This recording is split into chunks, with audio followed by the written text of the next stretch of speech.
আজি আপোনালোকৰ লগত মই অন্য এটা খবৰ শ্বেয়াৰ কৰিম। বিশেষকৈ আজিৰ খবৰ হৈছে সদৌ অসম পাঠ্যক্ৰম মধ্য ইংৰাজী আৰু নিম্ন প্ৰাথমিক টিউটৰ শিক্ষক সন্থাৰ এটা গুৰুত্বপূৰ্ণ খবৰ আপোনালোকৰ লগত শ্বেয়াৰ কৰিম। আপোনালোকে স্কিপ নকৰি সকলোৱে আমাৰ ভিডিঅ'টো চাই থাকিব আৰু এতিয়ালৈকে যদি আমাৰ চেনেলটো ছাবস্ক্ৰাইব কৰে কাইলৈ ছাবস্ক্ৰাইব কৰি দিব আৰু প্ৰতিগৰাকী আমাৰ টিউটৰ গৈ যাতে নেকি এইখিনি খবৰ পায় আপোনালোকে শ্বেয়াৰ কৰি দিব আৰু নিশ্চয় আপোনালোকে স্ক্ৰীনত প্ৰত্যক্ষ কৰিছে এটা গুৰুত্বপূৰ্ণ আপোনাৰ সদৌ অসম পাঠ্যক্ৰম মধ্য ইংৰাজী নিম্ন প্ৰাথমিক টিউটৰ শিক্ষক সন্থাৰ সূচনা। ইয়াত তেখেতসকলে জনাইছে যে অসমৰ টিউটৰসকলৰ দাবীসমূহলৈ সংস্থাই বিগত সময়ত গ্ৰহণ কৰা পদক্ষেপসমূহ আৰু তাৰে পৰিপ্ৰেক্ষিতত উদ্যাপক স্থিতিবোৰ সংস্থাই বিষয়টোক পৰ্যালোচনা কৰি আহিছে আৰু যোৱা 26 ডিচেম্বৰ তাৰিখৰ আন্দোলনৰ পিছত পৰ্যায়ৰ পৰা শিক্ষামন্ত্ৰীৰ প্ৰতিশ্ৰুতি বক্তব্যৰ বাবে বিষয়টো গম্ভীৰ বিবেচনাৰ বাবে কেইবালানি সভা আলোচনা সম্পন্ন কৰা হৈছে আৰু ভাৰতীয় মধ্য ইংৰাজী আৰু নিম্ন প্ৰাথমিক টিউটৰসকলৰ ভিন ভিন মতামতত বিশেষকৈ আৰ্হতা যোগ্যতা অনুসৰি উন্নতিকৰণ অথবা বেতন বৰ্ধিতকৰণ বিষয়সমূহ যথেষ্ট তথ্যপূৰ্ণ আৰু কেন্দ্ৰ সমিতিয়ে সকলো পৰ্যায়ৰ সন্মানীয় টিউটৰ শিক্ষকসকলৰ মতামত আৰু মনোস্থিতি সাপেক্ষে সিদ্ধান্ত গ্ৰহণ কৰিব উদ্দেশ্যৰ আলোচনাত ইতিমধ্যে সম্পন্ন কৰিছে। নিশ্চয়কৈ এটা গুৰুত্বপূৰ্ণ বিষয়, যিহেতু আমাৰ টিউটৰ ছাৰ বাইদেউসকলৰ বিভিন্ন সময়ত বিভিন্ন ধৰণে তেখেতসকলৰ সমস্যাখিনি সমাধান কৰিবৰ কাৰণে তেখেতসকলে আন্দোলন কৰি আহিছে বা তেখেতসকলে শিক্ষামন্ত্ৰীৰ লগত আলোচনা কৰি আহিছে আৰু ইয়াতে বিশেষ এটা আন্দোলনৰ দিন তেখেতসকলে উল্লেখ কৰিছে যে 26 ডিচেম্বৰ তাৰিখৰ যিখিনি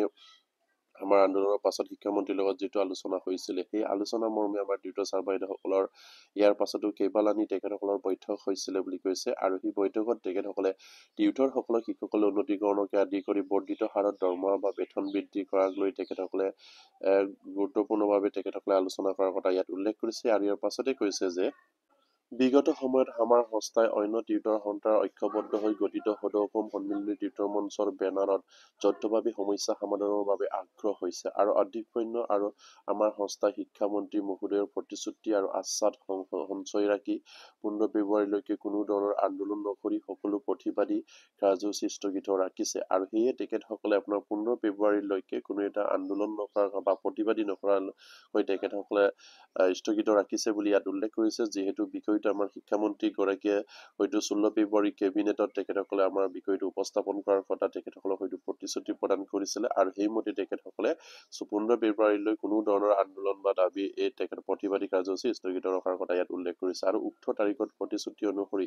দাবীসমূহ পূৰণ নোহোৱাৰ ক্ষেত্ৰত সংস্থাই তীব্ৰ আন্দোলনৰ কাৰ্যসূচী গ্ৰহণ কৰাৰ বিষয়ে সিদ্ধান্ত গ্ৰহণ কৰিছে আৰু ইয়াৰ পাছতে যদি অসম চৰকাৰে বা শিক্ষামন্ত্ৰীয়ে কোনো আমাৰ টিউটৰ ছাৰ বাইদেউসকলৰ যদি সিদ্ধান্ত গ্ৰহণ নকৰে তেনেহলে তেখেতসকলৰ পৰৱৰ্তী নেক্সট দিনৰ পৰাই হয়তো গুৰুত্বপূৰ্ণভাৱে তেখেতসকলে আন্দোলন কৰাৰ ইয়াত সিদ্ধান্ত গ্ৰহণ কৰাৰ কথা উল্লেখ কৰিছে আৰু সদৌ অসম পাঠ্যক্ৰম মধ্য ইংৰাজী আৰু নিম্ন প্ৰাথমিক প্ৰাথমিক শিক্ষক টিউটৰ সন্থাই নিম্নলিখিত সিদ্ধান্তসমূহ গ্ৰহণ কৰি চৰকাৰ আৰু সমূহ টিউটৰ সন্থালৈ প্ৰেৰণ কৰা হৈছে আৰু সেই সকলোবিলাক আপোনাৰ সিদ্ধান্ত গ্ৰহণ কৰি চৰকাৰ আৰু আমাৰ সতীৰ্থ টিউটৰ ছাৰ বাইদেউসকলকে যাতে নেকি এইখিনি খবৰ পায় তেখেতসকলে গম পায় আৰু ইয়াৰ তেখেতসকলে প্ৰতিগৰাকী টিউটৰলৈ শ্বেয়াৰ কৰাৰ কথা ইয়াত উল্লেখ কৰিছে। 1 নম্বৰত তেখেতসকলৰ যিখিনি দাবী আছিলে সেইটো কৈছিলে অহা 15 ফেব্ৰুৱাৰী তাৰিখত অৰ্থাৎ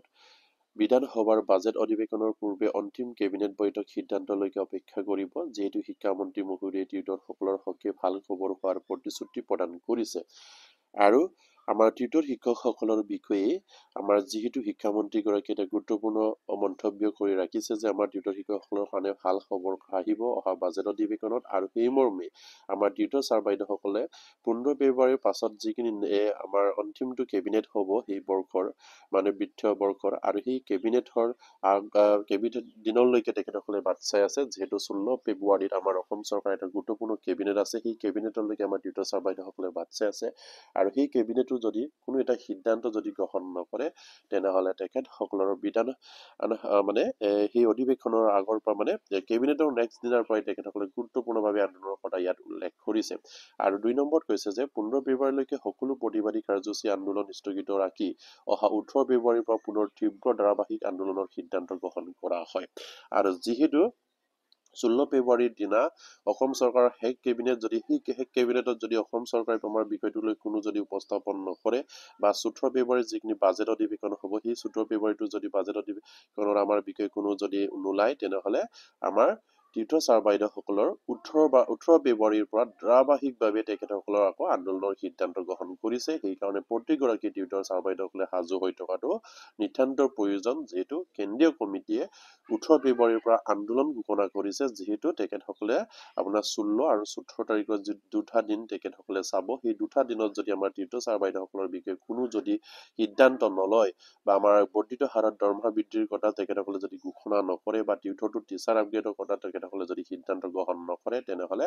18 ফেব্ৰুৱাৰীৰ পৰা তেখেতসকলৰ ধাৰাবাহিক আন্দোলনৰ সিদ্ধান্ত কৰাৰ কথা ইয়াত উল্লেখ কৰিছে। আৰু 3 নম্বৰতে কৈছে যে অহা 16 ফেব্ৰুৱাৰী তাৰিখে সংস্থাৰ কেন্দ্ৰ সমিতিৰ পৰা স্থান, সময় আৰু জিলা ভিত্তিক সূচী জাৰি কৰা হ'ব। আৰু 16 ফেব্ৰুৱাৰীত আমাৰ টিউটৰ ছাৰ বাইদেউসকলে ক'ত আন্দোলন কৰা হ'ব, কেতিয়া, কোনটো সময়ত, আৰু সেইখিনি জিলা ভিত্তিকভাৱে তেখেতসকলে জানিবলৈ দিয়া হ'ব বুলি কৈছে আমাৰ টিউটৰ ছাৰ বাইদেউসকলক। আৰু ইয়াৰ পাছতে কৈছে যে শিক্ষামন্ত্ৰী মহোদয়ৰ বাক্য অহাৰ প্ৰতিপন্ন হোৱাৰ পৰিপ্ৰেক্ষিতত উক্ত জাননীযোগে 18 তাৰিখৰ পৰা ব্যাপক প্ৰতিবাদী কাৰ্যসূচীৰ বাবে তৎপৰ থাকিবলৈ জনোৱা হ'ল। আৰু 4 নম্বৰত কৈছে যে 2025 বৰ্ষৰ সংস্থাৰ বাৰ্ষিক বৰঙণি যথাশীঘ্ৰে কেন্দ্ৰীয় সমিতিলৈ প্ৰেৰণ কৰিবলৈ আহ্বান জনোৱা হয়। আৰু 2025 চনৰ যিখিনি আমাৰ টিউটৰ ছাৰ বাইদেউসকলৰ সন্থাৰ আৰু যিখিনি কাৰুকাৰ্যৰ কাৰণে যিখিনি বাৰ্ষিক বৰঙণি আছে, সেইখিনি তেখেতসকলক প্ৰেৰণ কৰিবৰ কাৰণে আমাৰ প্ৰতিগৰাকী টিউটৰ ছাৰ বাইদেউসকল বা আমাৰ জিলা ভিত্তিক টিউটৰ বিষয়াসকলক আৰু ব্লক ভিত্তিৰ যিসকল টিউটৰ বিষয়া আছে তেখেতসকলক এইখিনি জনাইছে। আৰু শেষত কৈছে নিশ্চয় আপোনালোকে স্ক্ৰীন প্ৰতিক্ৰিয়া কৰিছে আমাৰ মুখ্য সাধাৰণ সম্পাদক ভুৱন শৰ্মা ছাৰ, তেখেতে সেইখিনি জনাইছে। আৰু প্ৰতিগৰাকী টিউটৰ ছাৰ বাইদেউসকলৰ কাৰণে সেইখিনি এই খবৰটো গুৰুত্বপূৰ্ণ বিষয়টো, কাৰণ অসম চৰকাৰৰ মাননীয় শিক্ষামন্ত্ৰীগৰাকীয়ে অলৰেডি আমাৰ টিউটৰ ছাৰ বাইদেউসকলক কৈ আহিছে যে আপোনালোকৰ সমস্যাখিনি সমাধান কৰা হ'ব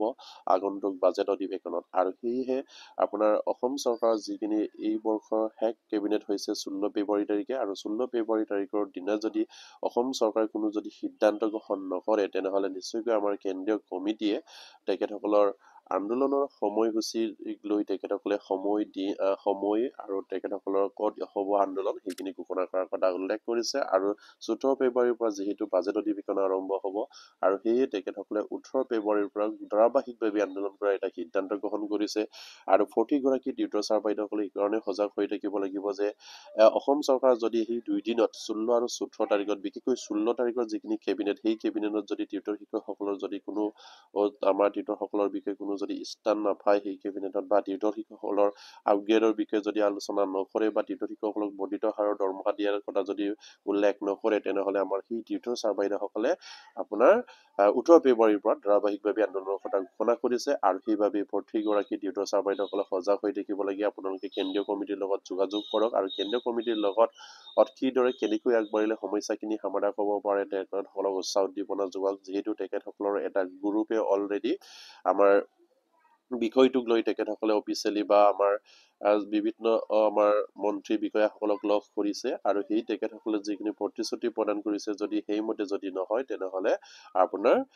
16 ফেব্ৰুৱাৰীলৈকে তেখেতসকলে অপেক্ষা কৰিব। আৰু 16 ফেব্ৰুৱাৰী অপেক্ষাৰ অন্তত তেখেতসকলে হয়তো 18 ফেব্ৰুৱাৰীৰ পৰা ধাৰাবাহিকভাৱে আন্দোলনৰ কথা ইয়াত ঘোষণা কৰিছে। আৰু সেইবাবে দূৰ দূৰণি টিউটৰ ছাৰ বাইদেউসকলে নিশ্চয়কৈ আপোনাৰ 16 ফেব্ৰুৱাৰীৰ পৰা যদি 16 ফেব্ৰুৱাৰীত যদি কোনো আমাৰ টিউটৰ ছাৰ বাইদেউসকলৰ বিষয়ে যদি উল্লেখ নকৰে, তেনেহলে 14 ফেব্ৰুৱাৰীত আহিব লাগিব গুৱাহাটীলৈ। আৰু সেয়েহে গুৱাহাটীত 18 ফেব্ৰুৱাৰীত তেখেতসকলে 18 ফেব্ৰুৱাৰীৰ পৰা ধাৰাবাহিকভাৱে আন্দোলনত তেখেতসকলে অংশগ্ৰহণ কৰিব লাগিব বুলি সন্থাই